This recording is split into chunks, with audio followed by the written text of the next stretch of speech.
Aujourd'hui, je vous propose de sentir la couleur ensemble sur tout ce site magnifique de l'abbaye cistercien. Je vais vous poser une question. Comment choisissez-vous la couleur ou les couleurs? Je suis Sumiko Egotini. Je suis chercheuse en design couleur. Et là, aujourd'hui, nous nous retrouvons à l'abbaye de Maubuisson, qui est une abbaye cistercienne du XIIIe siècle.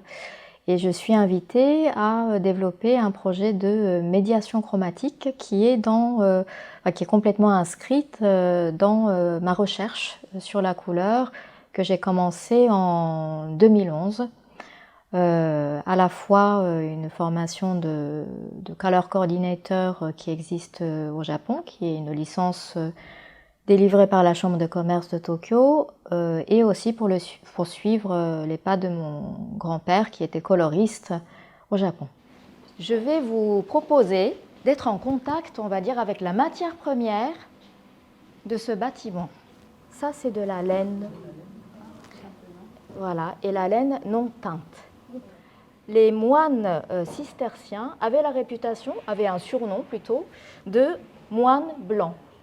Ils ont préféré s'habiller en blanc en pensant que c'était bien de revenir à quelque chose qui évoque le silence, quelque chose de pur, quelque chose qui est simple, sobre. Là, vous entendez le bruit? Oui. Qu'est-ce que c'est? C'est la céramique. Donc j'ai fait appel à la manufacture de Sèvres, qui a été... Ma recherche sur la couleur, elle est à la fois sensorielle. Pour moi, c'est très important en fait de constater que dans mon pays, au Japon et en France, donc en Occident, on n'a pas la même considération du concept de la couleur. Pour savourer la couleur, j'ai toujours essayé d'ouvrir tous les capteurs sensoriels. Je vais vous faire goûter la couleur. Ce sont des petits gâteaux qu'on offre pendant la cérémonie de thé. Voilà, vous pouvez observer, vous pouvez toucher, vous pouvez regarder, il y a peut-être des odeurs. Ça ressemble à la couleur du mur ici un petit peu. Ah, c'est intéressant. Ces pierres venaient d'une carrière. Il y a du calcium dedans. Il y a aussi quelque chose de la craie, parfois du sable et du grès. Donc voilà, toutes ces choses qui sont comme des poudres, voilà, et qui s'effritent. Et qui donnent aussi cet aspect de la couleur qui s'en vont peut-être avec le temps. Je vous invite à choisir, vous pouvez toucher avant de choisir, le petit tesson qui va vous accompagner pour faire la visite du bâtiment à l'extérieur. J'ai vécu en France quand j'étais petite, de 5 ans à 9 ans, et cette transition d'environnement culturel et linguistique a marqué vraiment ma vie. Et depuis, j'ai eu très envie d'être interprète culturelle. La culture française, je l'ai apprise aussi à travers la couleur. J'ai appris le français aussi à travers la couleur. Et en même temps, ça a révélé aussi l'identité culturelle que je porte de ma propre culture. Depuis petite, la couleur est un sujet à la fois de passion, mais j'ai un rapport très personnel et particulier avec la couleur. Toute expérience sensorielle chez moi a une traduction chromatique. Ça s'appelle de la synesthésie. Et je me suis aperçue que cette posture de la synesthésie m'a beaucoup appris et m'a permis aussi de comprendre des choses qu'on ne pouvait pas comprendre juste en verbalisant. Et je me suis aperçue aussi que la couleur était à la fois un langage universel, puisque toute personne que je croise peut me parler de la couleur, de leur expérience, et à la fois la couleur est très spécifique à certaines cultures, au background, au ressenti de chacun. Donc ça me permet à la fois d'entrer en contact sur un sujet large à travers la couleur avec un public large, et à la fois approfondir certains sujets comme le changement climatique ou la transition socio-écologique dans un contexte particulier, en visitant par exemple un site de monument historique, en parlant d'un patrimoine culturel, historique. Ah ah. Alors, quelle est la particularité d'un kaléidoscope? Il modifie des formes Oui, et les couleurs. et les couleurs, mais souvent il y a des choses à l'intérieur. Oui. Ah oui, oui. Et là, il n'y a pas de choses à l'intérieur puisque c'est vous qui allez regarder votre environnement avec ce thomascope. Et Thomas veut dire en grec émerveillement. Au Japon, en fait, on écrit la couleur avec certains idéogrammes et on dit iro. Et en français, on dit couleur. Et le mot couleur, en fait, vient du latin color, en fait, qui a une racine, qui retrouve sa racine dans le verbe celare, qui veut dire cacher, receler. Et donc l'origine, en tout cas, du sens couleur du latin serait plutôt de couvrir, en tout cas, la surface, la matière première, peut-être pour l'ennoblir, pour l'embellir, mais en tout cas, on va plutôt venir masquer ou cacher la surface ou la matière, et c'est ça la couleur. En fait, je ne l'ai pas fait exprès, mais vu de loin, je me suis dit, oh là là, ça me parle cet arbre. Et Noël, le jardinier, me dit, Masumiko, c'est l'orme du Japon. Et en fait, en japonais, ça s'appelle keyaki. Et keyaki en japonais veut dire arbre qui se remarque par sa beauté de loin. Tandis qu'au Japon, quand on parle de iro, c'est composé en deux parties. Et quand on regarde, et si on est attentif, on voit comme deux êtres humains qui, l'un chevauchant l'autre. Et c'est étonnant, mais dans ma recherche, j'ai découvert que l'étymologie du mot couleur iro en japonais, c'est faire l'amour. Il suffit presque de s'imaginer dans un état amoureux.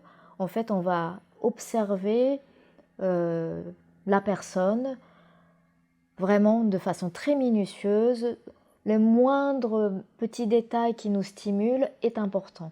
Et donc, c'est par analogie, iro signifie révéler la matière première, révéler les états.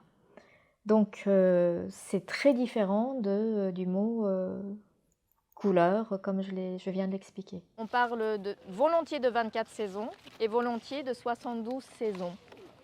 Et en fait, 72, c'était les 72 saisons, ça veut dire que tous les 5 jours, si vous observez bien la nature, minutieusement, eh ben, c'est pas tout à fait la même chose. J'ai la saison d'hier jusqu'à hier, qui était les oiseaux migrateurs viennent chez nous. Ça, c'est le nom de la saison de juste jusqu'à hier. Ah, ils ont tout un nom, les 72.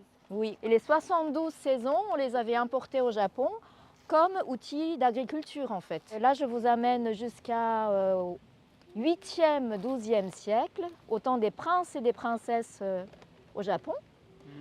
Et en fait, à l'époque, il fallait maîtriser les codes de couleurs comme les codes de saison, parce que pour chaque saison, il y avait des associations de couleurs.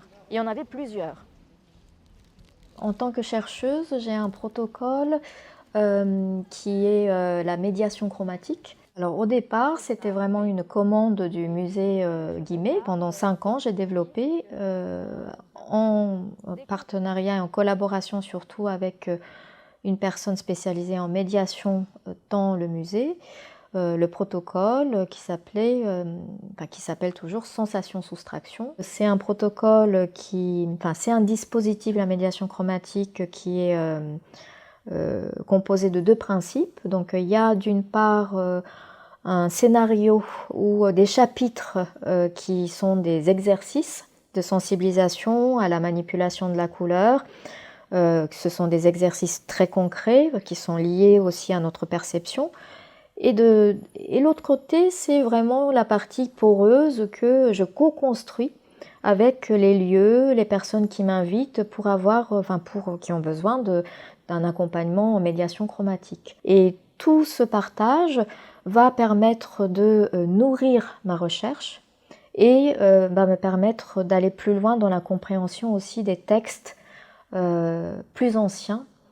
Donc en observant ce qui se passe aujourd'hui, je fais une sorte d'archéologie du futur, d'aller chercher des réponses qui pourraient peut-être être des pistes de recherche, un début de réponse par rapport à des crises, à des transitions socio-écologiques que nous vivons actuellement. Mais souvent, les réponses sont cachées déjà dans notre passé. Là, ce que nous sommes en train de faire, c'est que nous sommes en train de créer un écran pour attraper dans l'air la couleur, mais sinon les couleurs, elles sont présentes partout. Tout simplement, nos yeux humains ne peuvent pas tout capter sans justement la chance d'avoir des conditions qui nous permettent de voir. Et au-delà du violet, ben voilà, ultraviolet, nous, humains, on ne voit pas, mais des animaux, notamment les oiseaux, peuvent voir. Est-ce que vous êtes prêts pour la suite? Et si vous avez des questions? Ce qui est le plus important pour moi, c'est Joseph Albers aussi qui le disait, la couleur c'est comme une personne, elle a une valeur identitaire, individuelle, et à la fois elle existe avec les autres.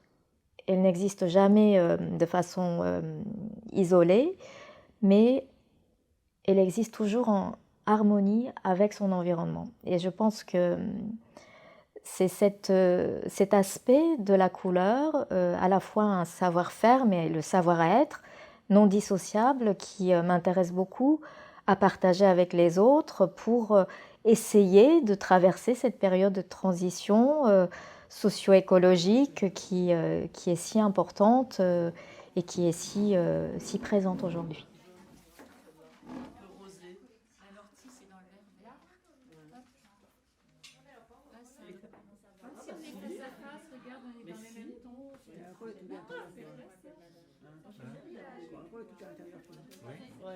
Moi, j'ai appelé Gamme des émotions en samedi à l'abeille. Moi, j'ai fait La nature s'endort doucement. Ah oui, on annonce les étapes à venir. Oui.